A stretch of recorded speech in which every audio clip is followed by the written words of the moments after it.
So I'm delighted today to be here with Raymond and Adek from the Steak and Butter Gang. They're two individuals which really put a good message across to the carnivore community, and they have some great insights towards hunger, appetite, everything around that. The thing about my channel is that I want to physique goals with positive health outcomes. So it doesn't matter whether you come from fat to thin or thin to healthy, whatever it is, whatever your goal is, that's something I want to get across in these sort of interviews. Anyway, so would you guys like to tell a bit about yourself? Yeah, sure, Jonathan. So first of all, thank you for the invite. So this is great. Love doing these. Helps out so many people. So I want to start off with myself. So I'm 50 years old now. I started my journey at 45, so I'm a 5-year carnivore. And I've been kind of playing around a lot. I experiment a lot just to see what can come out of this and to make the diet simpler. Because I remembered when I first started the diet, the carnivore diet, I was looking everywhere to find like a simple, I don't know, formula, it's just something that works, right? And I even told myself that after I'm through with this and done with the diet, figured it out pretty well, I'm going to make this formula. And I did. So I've got this formula that's been tried out. Back then, I've gone through about 700 clients. So I've kind of formulated it pretty well, kind of gotten a nice average out of it. And therefore, the Chisel program got set up thanks to Bella, because, I came into her channel. I kind of, I guess, I don't know how to say it best, but I kind of hijacked her group and started coaching there. And, we just started to grow. We have a deck, we have a bunch of moderators, other coaches, and it just started growing organically. And it is what it is right now. So I'm happy to be here. And Adek, how about you? Yeah. I'm as Raymond says, also one of the coaches from the Steak and Butter Gang from Bella's team, and I'm 2.5 years carnivore.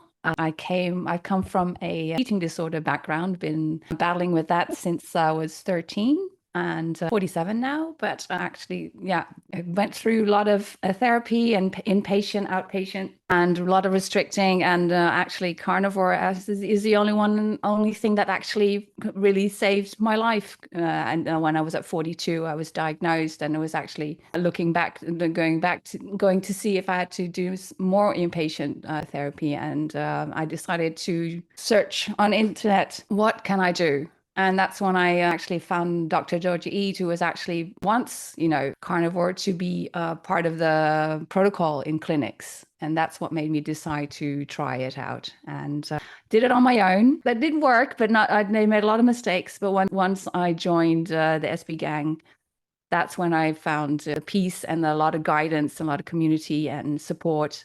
And that's when I started thriving, especially when Raymond came with the priming protocol. That really turned my life, actually. And I think we're going to talk about that today, aren't we? Yeah, that's exactly it. So what I love about this is I'm joined here today by someone that's come from this sort of background. So eating disorder, has a reluctance, or whatever better word it is to say, to eat. Essentially got Raymond, who has lost a ton of weight, maybe I think 70 odd pounds or something. And yeah, they've both come from different backgrounds, but they've still benefited from the carnivore diet. I'm someone completely different to that as well. So I form the trifecta.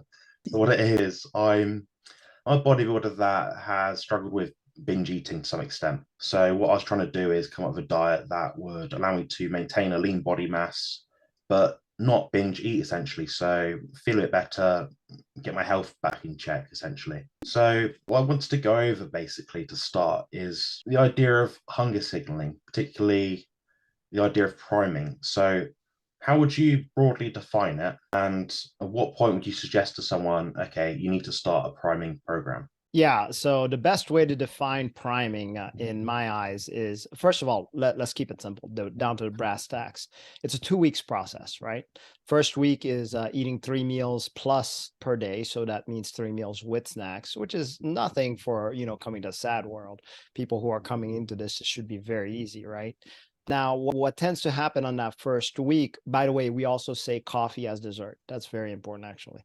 So what happens after that first week is critical, because first of all, you start feeling like you're bottomless pit. There are some people that are like, oh, I'm not feeling that eating till stuffed that he talks about. So that's another criteria, eating until stuffed. And what I'm like, well, just wait a little bit. By the second week, they start understanding. They start seeing the signal. Now, this is average people. Of course, there are people who have really starved themselves and all that. And I'll let Adek talk about her experience on that. But by the second week, they literally feel like this. So at first, the hunger does open up, and then you start wanting breakfast when you never did, and then all of a sudden it closes back down, and it really shows you what your body's all about. So it's not all in one meal. You don't figure this out in one meal. You figure out over a 2 weeks time span. Now, what the best thing about the way a chisel is set is also gently getting you into a fasting mode without you even realizing which your body telling you it just doesn't want the food anymore. And it just goes into the automatic, not eating as often as much because you're there for nourishment. That's the ultimate goal. Of course. One of the mistakes I wish I knew about priming when I started Carnivore, because what we see also with beginners, if they really do jump into the priming right away, they do get, results much quicker. It almost took me a year to finally realize what I'm doing, the mistakes I've made. I'm glad I made them because I know I learned a lot. But when I finally did decide to prime after a year, that's when it exhilarated. That's when I, like Raymond was saying, that bottomless pit just filled. It took me 6 weeks, though. Even after a year of Carnivore, I was just under eating the whole time. And that's what, it's the most common mistake that we see in Carnivore as well, that people just under eating, even though they are on Carnivore. So it took me not just the 2 weeks, but it really took me 6 weeks to find that bottomless pit to fill up. Just find the bottom on it above. And what did I want to say? Let's see. And so that just finding it's scary because my amount went up to almost 5.5 pounds to 6 pounds of meat, and that's for someone who was afraid of eating, that's kind of scary. And I can imagine a lot of people think that's a lot because you're a woman. I mean, you're not supposed to eat that much. And where is it all going? And actually, I didn't even gain weight during those 6 weeks because my body was just filling up. It was just, getting all those nutrients in and using it right away for healing. And I love the priming actually. And it was scary to think, when is it ending but after 6 weeks, you just finally feel like, ooh, I just can't eat anymore. And that's when you're fully nourished and fully primed. Yeah. That's pretty cool. Well, it sounds of it, you almost have to reach a metabolic state, a hunger state where you can't tolerate anymore. You sort of push it to that limit, get to that point, and you think, I'm tanked now. So for both of you, really, what would you say is the point that you'd outline where you'd say to someone, right, we need to stop this now, whether that be a week in, 2 weeks in, 3 weeks in? Actually, it's so how do you know when you're stopped? Here's the biggest thing. First of all, we're talking about carnivore foods, okay? So just to be clear, any carbs that you put in is going to kind of taint this whole thing, right? So it's very satiating already. So now when you get to the point at the end, what you should be feeling is cravings are very manageable. So in an hour, instead of the cravings coming in and, kind of surprising you, like you're hearing it knocking on your door instead of like a church bell kind of thing, that's what it ends up being after the 2 weeks. You don't have cravings for carbs, sugars. You don't even have cravings for coffee. There are people that literally have given up coffee on priming. Yeah. Because they just don't have cravings anymore because they're just satiated. Can you imagine that? I mean, that's powerful, right? Mm-hmm. So that's the idea. You satiate your hormones so much that your hormones are less like, I've got everything I need. There's no more that I need. The other thing is that you start feeling a sense of calmness, I would say. Because you're not anxious anymore for the next meal or whatnot. You just kind of have that carnivore zen. That's when that starts working out. So you start feeling it. Now, can you overdo it? Well, see, it all depends on your goals, right? So I honestly think because I've primed many times, and I'll do the full 2 weeks over and over again every year just to see what would happen, right? So yes, I do gain weight. I'm an easy gainer, but the weight looks different on me. So the way I say it is like my weight at that same weight in the different carb body looked very different than it does right now, for example. It's hard to exemplify. Like right now, I reached back my goal of I'm trying to gain weight. I tried to gain weight this whole year. So on purpose. So I'm at 220 now. And I look like a heavyweight boxer instead of the thin look like Bruce Lee kind of look. Feather-like. Yeah, like a featherweight, right? I don't look like that, but I don't look fat like I did when I was 220 back on carbs. So what I want to prove here is I want to prove that it is different type of weight look-wise on carnivore than it is on carbs, if that makes any sense. So that's probably not answering your question at all. How do you know, because you get that pushback from your body saying, I just want to eat 2 meals.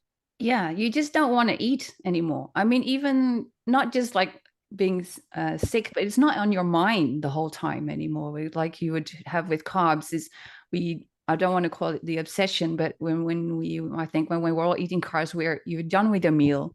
And then you're already thinking of what am I going to eat in 3 hours? And with carnivore and with priming, it's like, I don't want to eat in 3 hours. Like, I don't want that.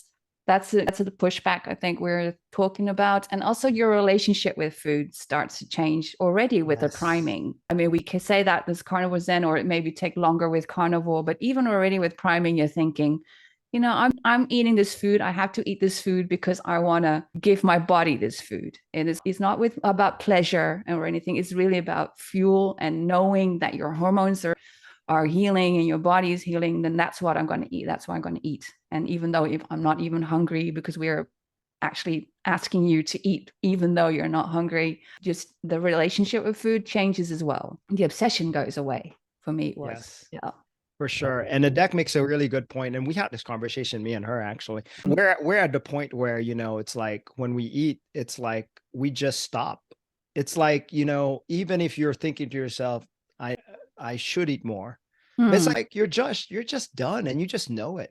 That's it. It's just like, okay, you're just done. It's not a big deal. It's not, you don't feel like you're under eating, overeating, whatever. It's just not a big deal. It's just a daily, okay, time to nourish, not time to nourish. The weird thing is even hunger is so faint. I can easily skip whenever I want to. Skip a meal, no big deal, you know, but it's just faint at all times, you know, and I'm talking about doing a 72, talking about doing a 48. It's just a kind of like a faint little, maybe like, you know, what time is it? It's my time to eat. And that's how faint it is. It's just that faint. Yeah. I hear that's what we're saying with the learning and listening to your hunger cues. You'll feel a difference. Like there's like I had it yesterday. I was like, I'm going to do it fast today. But then suddenly at 6, 7 o'clock, I feel so restless. I don't know what's going on. I was like, I don't know what's going on. Okay, I'm just going to grab some meat. And then, and like Raymond has, like on other days, like, okay, I'm hungry, but then then you're able to do 72s. So that's, you know, it's you're listening and you're actually recognizing the hunger signals. What is real hunger, and what you can associate with that. For me, it's like restless feeling or just feeling off. Then I know that's my hunger cue. But if I'm thinking of meat, but then you forget about in an hour, that's just a different. Yeah, that's the skipping. What Raymond was explaining to you just now. Yeah. We probably shouldn't mention fasting. Well, we are. Sorry. Yeah, sorry. Yeah. I hope you're okay with that. Yeah, but you know, priming is also to prepare yourself for fasting. A good way of fasting. Yeah. Yes. So yeah. Yeah, so it seems like you two have benefited from getting your body into a fat adapted state. So you can do this. What a lot of people have is they have lifestyles where they cannot eat every 3 hours, or you know they have to mix and match what they're doing each day. So it sounds like what you're doing is it's almost like a biohack in a way. So you're able to maintain a longer period without eating, without having that sort of satiable that you just can't quench.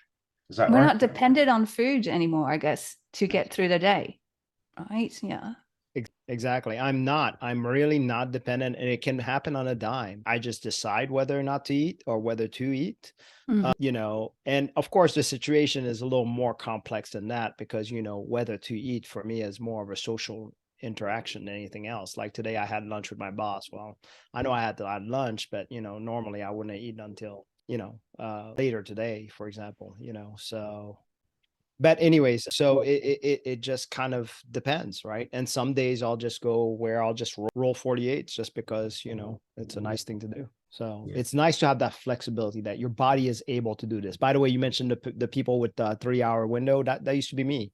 I used to have a 3-hour window of eating. I used to have to constantly, I was always thinking about my next meal right after I finished my first meal. Yeah. So I actually went to bed early, so that would be the next day or quicker. So I'll have breakfast, looking for breakfast. but it's crazy. So it's, you know, a lot of people keep saying that it's all mental, right? And it really isn't. You eat the proper No. food, you're properly satiated. Guess what? You're able to do a lot more things. Yeah, it has nothing to do with willpower or anything. That's what I've learned as well. It's really just being, you know, nourished, eating enough, feasting enough, and get those hormones in balance. Keep the insulin down, leptin up. That's it. And we have thousands of people coming into our group that we see transform like that and say the same thing. They're like, "I can't believe I can do this." So it's not willpower. No, especially when the coffee, right? Like you said, right, and alcohol, and you know, or even drugs, if it's exactly. You know, just how easy just doing the priming. That how easy to let go. It's quite astonishing. Yeah. You see, hearing you two talk about it between yourselves is quite fascinating because I'm essentially someone that has always weighed themselves near enough every day. I've tracked basically every single food that I've put into my body for the last 7 years. I come from a very data analytical kind of background. That's how my mind works. It's the autism in me. I can't help it. But hearing you guys talk about this, getting to the point, I find it inspiring because it would be nice to just be able to go like all day without food and not think, right, it's 3 hours have passed, 4 hours have passed, it's time to eat. You know, just have that gap. And I think that would actually probably increase my longevity in that I'm not thinking constantly about food, so therefore I'm not stressing about it. Exactly. And like you said, mindset, that's just part of the equation. What our body is telling us for its signals is also another part of the equation. So I'm really glad you brought that point up. So some people might think that a priming approach isn't suitable for them. They might be more passive in that regard. So what would you guys suggest to them? Yeah, I mean, you know, and I understand that. Trust me, we get a lot of pushback on priming. Of course, and that's expected. You know, my God, I'm going to gain so much weight. You know, I'm going to look like the blimp after I'm done. Well, and here's the thing. Usually all of these within 2 weeks, it doesn't happen like they expect. Some people, which I don't understand this, as you saw with Bart and Steven, both lost weight during priming. Which is incredible. And they're not the only ones. We've seen others. We're like, you know, enjoy that moment. Now, there are some people that will gain 5 to 10 pounds, you know, during that time, but they get all of the benefits of like not craving anymore, not being a slave to the food, you know, other than the part of slave to, they have to cook 3 meals. That is a pain in the butt, and that is slavery. But they know that there's a way out of that. It's only temporary. So it's nice, right? So really, and we tell people, ditch the scale is you know, that'll just derail you every time. You did mention one thing I do want to cover. You said about longevity. Really, all of this, I don't like that talk because vegans have turned me off to the longevity talk because that's what they promise for everything. You do this hard enough, the right way, whatever, you're going to get a longer life. How do you know? You guys got a crystal ball that's going to tell me that you're going to have a longer life? True. So I'm like, you know, I don't even want to mention it because that's such a turnoff, you know, so I just want to be clear on that. I don't know what it does for longevity. All I know is my quality of life has increased greatly, like a different. Introducing Beef Up Carnivore Bodybuilding Bible. The ultimate guide for men and women to lose fat and build muscle. And the best part, Carnivore. It's only $12. Don't miss out on the most detailed resource available. Get a copy now at compositionconsultant.com. Whether that equals longevity, I don't care. I just like having a quality of life. That's what I love when Raymond said that. It's like, I don't care how long I live. It's that I'm feeling good right now. And I know I'm going to feel good tomorrow too. So, and that's enough for me, just staying carnivore. And with vegan, when I was vegan for I think 4 years, I can say total. I felt crap all day. And just because someone told me that veggies is good, I was like just hoping when I was going to feel good for me. And after my first bite of meat, I was like, nope, this is it. This is how good should feel like. Yeah, that's for sure. This is such a whole world of a difference. And I want to go back to that weight gain, because weight gain happens, yeah, but we have to see it as something good, weight gain, because it's your body. We've been malnourished for so long, all of us, because we come from the generation where, where food was not that important, or the processed food was, was convenient. We didn't really look at nutrition or the food that was giving us the diseases and everything. So we were restricting, most of us were restricting or not eating the right foods, which leads to malnourishment. So this weight gain that we do with what you get priming is your body saying, finally, this food coming in. I'm going to hold on to this. And this is great stuff. I'm not going to let it go until it feels safe, and it will let go. So this weight gain is actually very necessary for many people. So, like also tells the story that it's like, you can't build a house if you don't have, you need to store all the material first before you build. You can't just build a wall without the cement. It will fall down. So that's what you should see, how you should see weight gain on priming. Yeah, that's a good point, Adek, about the weight gain aspect of it. So I recently just heard about basically a spine disease, and it means that the vertebrae in my spine don't sit right, essentially. So I've been offered the surgery for it, and I was wondering if priming, if and how, and basically, would it be possible to do that to sort of improve my recovery? I want what your thoughts were towards it. Raymond, did you want to, or should I? No, go ahead. I recommend priming beforehand, before your surgery, because then you're actually preparing your body for the operation, or for the surgery, sorry, and the recovery. Your recovery will be much easier too, because of the material that, like I said, is your body has stored up. So 2 reasons for sure for priming. You prime by the time you get to the hospital, and let's say you get the surgery, hunger will more than likely go away. And then therefore you automatically are not hungry.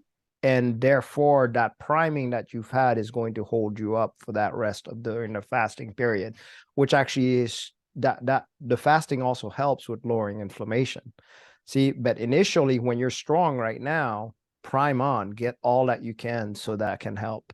I can tell you, I used to have a lot of back problems before when I was a carboholic. I had my mid back problem. I'd pull it every time. I used to go to chiropractor constantly, but none of those ever did anything. And I was doing carnivore with my chiropractor, and let me tell you the difference on my spine when he would he'd snap me. It just would crackle very easily, barely get touched. And unfortunately, he passed away. So my wife went to another chiropractor. I don't need a chiropractor anymore. So it's like my spine has gotten stronger. I've never felt this don't get me wrong, along the way I did. So it took about 2 years for that process to actually seem to totally clear out.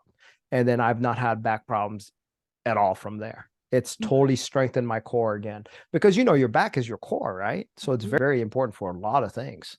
So when that's strengthened, I was just, again, this is N equals 1, my experience. I'm just amazed what it did for me. Yeah. Thank you both for that insight. The thing about my surgery is I'm having 2 incisions on either side of my lower back. The reason being is that because of my muscularity, they cannot actually cut down the middle and access my spine. So they're going to cut on each side, move the muscles apart, then fiddle, basically. Ow. So the invasiveness of the surgery will mean that I'm going to need a bit more oomph from my diet to really help it heal, which is a great point to make. Sure. You definitely will. I definitely encourage you keeping the carnivore diet after this, for sure. Sorry. Go ahead, Adek. Yeah, no, it's just thinking that I think your body will be strong enough to endure the surgery much easier, because not just because of bone mineral density, but even the muscle around it and the neurotransmitters and everything, that they'll be all stronger while being carnivore already right now before going into the surgery. Yeah, that's a good point about bone mineral density as well. I've got a background of like binge eating, not purging, but like restricting and that sort of thing. And I've been essentially 100% carnivore for the last 4 months or so. I have practiced it probably years in the past, sort of thing. I've done it on and off here and there, sort of thing. Well, what it is now I've done it properly for a long period of time, I've actually noticed my bone density has increased. Yeah. It's a lot more resistant, and it's becoming evident when I'm actually granted it's a bioimpedance machine, but it's showing, the trend of my bone density is actually going up. And You this can has been a see few it. months. So That's so cool. That's already in 4 months. I mean, Yeah, that's quick. Yeah, I just know by experience that I don't break my bones anymore or get bruised, sprained ribs, because I used to, I still fall a lot. I mean, the clumsiness is far less than before, but I still fall, and I don't have any bruises. I don't have any sprained ribs or or sprained ankles anymore, and yeah, that's due to carnivore. Most definitely, my bones are filled up, and Yeah, I used to have bad rib damage, also constantly having a rib out. All of that's pretty much gone. Yeah. How did you get your rib out? I mean, I don't know. It just pop out of place. It's like either I would sneeze or something like that, and Oh then my pop out of gosh. place, and it'd be so Really? painful. Yeah. And let me tell you that rib. Have you ever had a rib out pain? Yeah. I just My had, God. if I just lean over a chair, it would like, Yeah. boop. Yeah, I had that's that. what happened to me too. Yep. I'll Yeah. lean over wrong, something like that. My God, it's the worst. Gosh. Mhm. It takes forever for it to get back. But that started getting stronger and stronger, and to the point where it doesn't, I can't remember the last time it happened. Yeah. you guys also said earlier, I just wanted to go back to a point. It was on the carnivore zen kind of feeling. So I've actually experienced that myself, and it sounds a bit like woo, a bit like, low nonsense that people make up. But could you guys go into that a bit more and just maybe explain how you guys feel and what difference you notice maybe to perhaps what you're like before the carnivore diet? Sure. Go ahead, Adek. I think with me, I would compare it to, I would use it with my eating disorder, because I think I have a completely new brain. I mean, Raymond loves saying having a completely new body. I agree with that, but I think I also have a completely new brain, because it's not just brain fog that's been lifted or the inflammation that goes out of your brain, but my whole way of looking at life and looking at myself even, or at food, and my relationship has changed unknowingly in the beginning. I mean, you hear that, about the carnivore zen, and your mental issues get better or your mental health gets better. But I can't even, I know how I was all those years of how obsessed I was, and how about my weight, and about food and how I looked. But these days, it's not even an issue anymore. And my body is even just looking, as a woman, you always think you want to be thin, as thin as possible, or as light as possible. And now I hated the word voluptuous, but now I am, I think, and I actually like so it. nice. So, yes. Oh, thank you, dear. But and I'm not actually, I don't feel bad about it. That for me is also part of being carnivore zen, just being, not even forcing myself for self-love or liking myself. It's like, okay, it's kind of nice. So that's just looking at my food, but also just the way I think as well. I use this example quite a lot, that I used to wake up every morning disappointed that I survived the night, because I would rather just sleep on and not go on living. And I now these days are like, I'm actually waking up and looking forward to the day. And that's for me is carnivore. Yeah. I love the way she exemplified it. And for people who thinks it's woo-woo, I'd like to give them a challenge. Take a look at yourself in the mirror and see if you can look at yourself for who you are right now, right then, and accept who you are right now, right then. If you think all this is woo-woo, you shouldn't have a problem doing that. What carnivore zen for me is being able to accept the present as it is, and being good with the present, not thinking future stuff, not thinking past stuff. That's how I was constantly, whether in the past, whether in the future, regrets of the past, or anxious for the future, all the time. Carnivore zen is more like the presence of who we are right now, right when we are, and being very content about it. And it's a constant. It's not like spiky, right? It's not like, oh my God, I'm so happy I'm here and stuff like that. And the next minute I'm like, oh no, I'm so low. No, it's not like that. It's constant. Yeah. That's what carnivore zen is for me.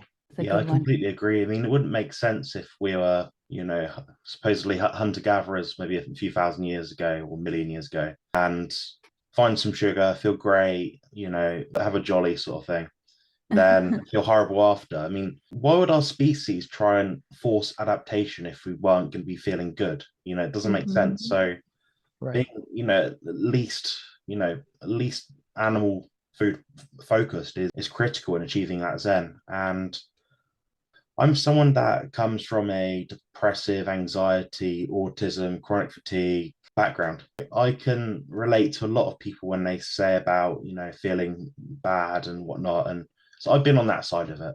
Mm. I'm still not quite where I want to be now, as it were.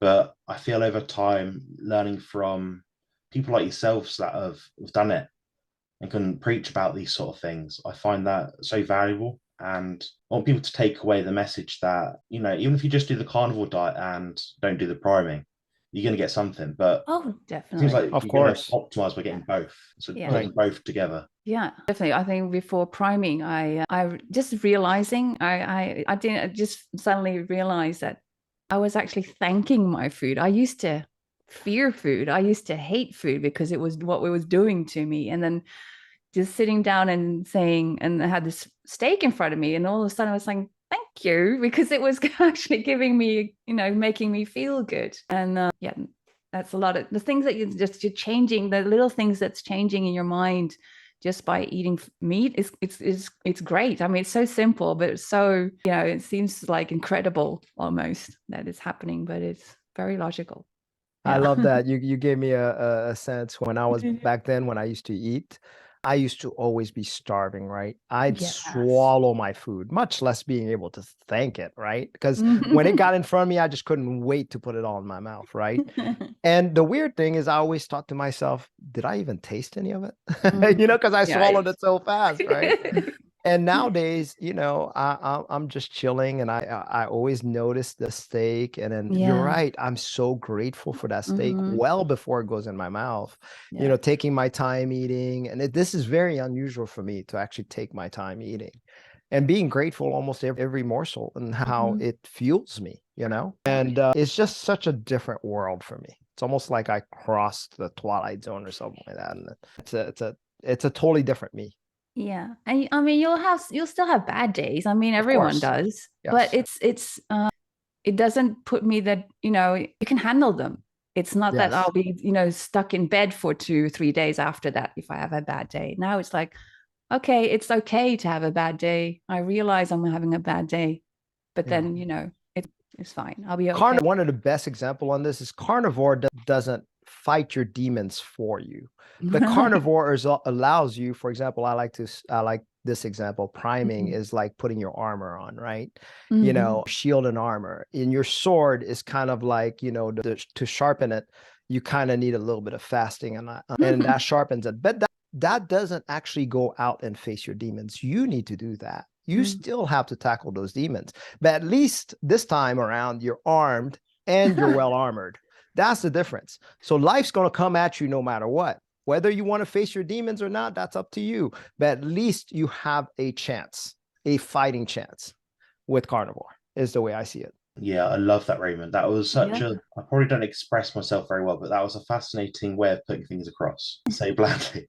Honestly, I really appreciate that you said that. I'm sure as my time goes on and I get more in tuned and refine my eating, so I can eat as and when I need and do that sort of thing, life becomes so much easier and less stressful and happier, like we mentioned earlier. Oh, yeah. I mean, that's what we always mention food freedom. It's not even just not being obsessed by food, but being able to let go of maybe the numbers and the counting. And that's a great part of food freedom as well. Yeah. So you almost don't live for the food. You live to live. Yeah. And don't rely on numbers, to decide what and how much you eat. And how good your day is, right? Yeah, exactly. I remember that. It was numbers to make my day good, right? I know. I used or to bad. So funny enough that you say that. Today is the 7th day that I've been doing a hunger experiment. And what it is, I've not tracked any of my food intake, and I've eaten at least 2 appetite. So by the time this comes out, I would have probably completed that, put the video up, whatever. But so I've not tracked anything, and this is coming from a place where I've been tracking for 7 years. And I wanted to really see, like, is it just, I don't want to be recommending things to people and not trying it myself, because that would be just daft. So I wanted to see, does the carnivore diet really correctly signal your body and your appetite, your hunger cues? And when I step on the scales tomorrow and find out, we have the answer there. So it's a great thing that I've encountered, and I'm glad this sort of video has tied in with that, and I'll be able to share my experiences soon on that. That'd be good. It'd be awesome. Well, I look forward to it. Yeah. Yeah, I think that also helped me as well with priming, because I think I did still count calories up to priming. And when I let that go as well, that really helped me prime properly as well. And that's when the meat went up to 5.5 pounds. And I did not care because I was enjoying it so much. Yeah. So that stress already also helped me through priming to make it, to do it properly. Out of interest, Raymond, what are you doing for priming? So I know you can't say an exact amount, but would you say you're eating 5.5 pounds like Adek, or is it less or more? Or... No, so I typically, so when I'm priming, I would do 3 meals a day, and I would eat about 1 to 1.5 pounds of ribeye and a little bit of cheese on the side. That pretty much stays steady, but of course that kind of stays steady whether I'm eating 1 meal a day or whether I'm eating every other day too. So that kind of, well, every other day maybe is a little bit more increase, but not much. It's about 1.5 pounds. That's what I mean by the increase, the half pound part. But yeah, that's really about it. It's a little different than like Adek. Adek's obviously a powerhouse. She can put away some food. Well, it's different now, but yeah, right. She can't do it anymore. So no, yeah, very sad. What would you guys say to anyone who's watching this video? They're a bit hesitant about trying the carnivore diet or maybe trying priming. Briefly outline, what you think is the key features or benefits of it. Well, the first part is why consider the carnivore diet. Here's the thing. For me, the carnivore diet was not a way to lose weight, even though that happened for me. It wasn't a way to look good. I didn't care about any of that. But I saw the potentials of, actually, I went into it because of pre-diabetes. I was pre-diabetic, and I've heard that it would reverse that.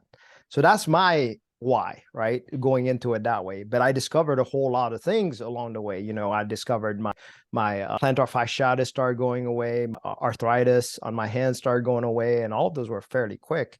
And even though if I felt there were negative stuffs like diarrhea and sometimes every now and then a little bit of GERD come up and all that kind of stuff just out of the blue, eating a little too much fat. And I didn't do it quite right the first time. You have to learn your way along. So there were a little bit hiccups, but it still way outweighed all of the good stuff that was happening, way outweighed all these little naggly stuff. So I was just patiently just keep on eating that way.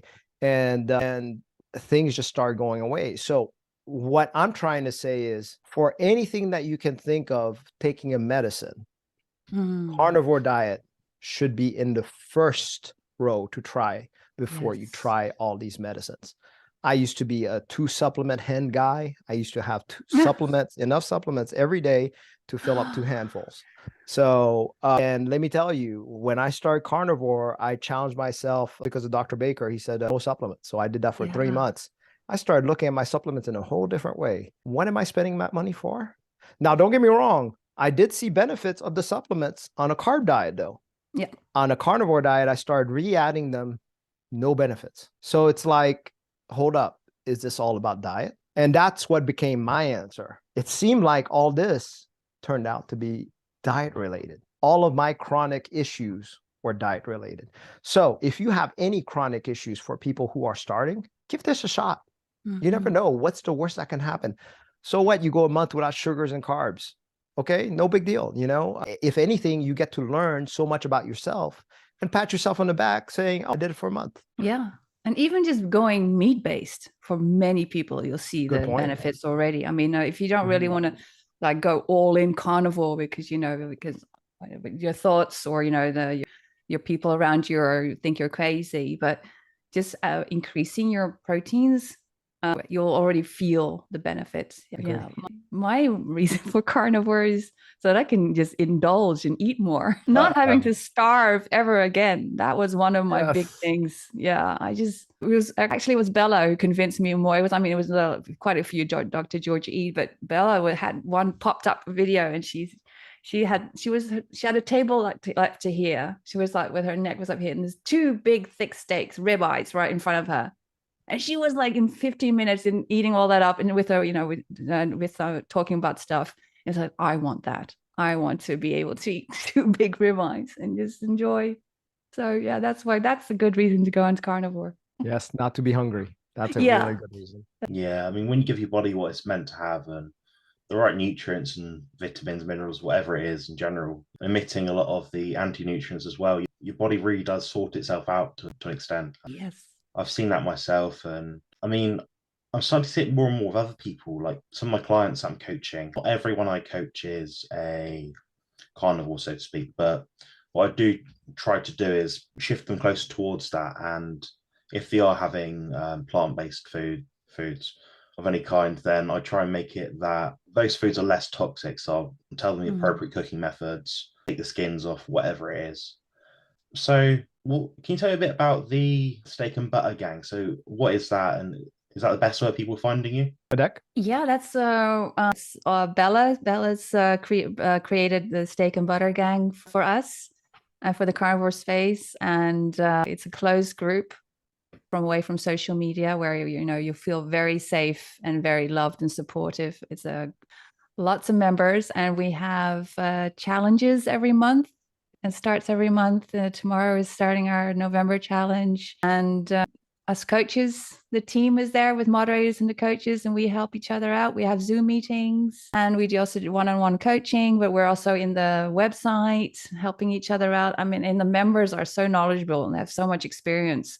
I can actually sometimes just let go, so they know they're so, and we're just there to help, and we're learning ourselves, right? I mean, we're That's learning right. every single day. With, my gosh, there's so much coming in now, and it's a beautiful thing. I like it. It's a good place to be. That's one thing I love about the carnivore community. It's not like some, I'll broadly say, other diets. We are we do collaborate a lot, and we do really try to promote good health. We don't often bash people or put people down for trying things a bit differently. It's very supporting. And I mean, one of the key things I see in people with successful weight loss journeys is that they have a community, a tribe, a group to work with. That really does amplify the results. So I appreciate what you guys are doing at the Steak and Butter Gang, and Bella and everyone else involved in that. It's really great to see. Yeah. It is awesome. And I love the fact that the community is what matters, actually, I believe. I didn't have a community going through my carnivore journey. It would have been nice to have one. I would have learned a lot faster, a lot quicker, and been where I was. Maybe a little less mistakes, but then again, maybe I wouldn't have been where I am without all those mistakes either. So there's two ways to look at it, right? I see that too. Right. So I have to learn the hard way sometimes, that we have about 6,000 strong carnivores there. On in the challenge, right about 1,000. So I think we're above that now. Somewhere in there. Yeah. So we have quite a bit of folks, quite a bit. Can you imagine if you're already carnivore, or even thinking about carnivore, or discovered it, you know that you've researched quite a bit. Okay. Yes. So most of these guys are like, I'm just baffled by their knowledge. It's like, it's amazing. They're like encyclopedia of nutritional knowledge. And I love leaning on that because we have that. And to me, that's what's going to change this world of, free from the veganism grasp that it's got, is we have to be armed with the proper knowledge and the proper ancestral way of eating. And it's nice to have a community that's formed, that talks to each other to strengthen that. Yes. Yeah, it's that's just not feeling alone, because I mean, we are growing. Carnivore way of eating is becoming more popular, but it's still, infancy, frowned upon. Yeah, it's still exactly. And coming together at least 3 times a week makes you feel stronger, makes you feel confident, makes you feel safe, and that you're doing something right for yourself. And you're seeing and you're feeling everyone's struggles. You're seeing their victories. You're seeing everyone improving, and that they've been there where you are now. That helps so much with your progress, and just wanting to move forward and wanting to stay carnivore, which is good stuff. Love that. You guys have got some really great ideas, great concepts. I agree about what you said earlier about living better, being more well. It's underrated. People think, they get myopic about the idea that having great longevity, living to 150 is like the be all and end all. But if you're 150 and near enough in the casket, what good is that going to do? Like people like Raymond Adek, myself, we want to live better. So I hope people watching this, really realize that there's a lot to be gained here. So how can people find you online, assuming you want to be found? The best way for me is Steak and Butter Gang, but I do have a YouTube channel, so check me out, Raymond Adek. Also, you can DM me on Instagram. You'll see me there. I'm on Facebook also. I'm over there. But best way is Steak and Butter Gang if you want to just have a one-on-one talk with me. And also, if you want a coaching, that's probably the best route to go to for that too. Yeah, and same for me. You can find me at the Steak and Butter Gang. I do also coaching 101, or actually with Coach Cherish, if I can mention her. We love team coaching, which is wonderful. And I'm going to try to be more active in the Instagram as well, Adek Carnivore. And together with Emily and Cherish, we do Butter Dish Gals, which is a YouTube channel. And it's getting better and better. Yeah. So watch us there. Check us out there. Yeah. Perfect, guys. Thank you so much for coming on. I really hope this highlights to viewers different concepts and basically what priming is and how it might be useful to you. Anyway, thanks for watching. Thank you, Jonathan, for everything. Thank you. Introducing Beef Up Carnivore Bodybuilding Bible. The ultimate guide for men and women to lose fat and build muscle. And the best part, Carnivore. it's only $12. Don't miss out on the most detailed resource available. Get a copy now at compositionconsultant.com. Build muscle and lose fat on the carnivore diet.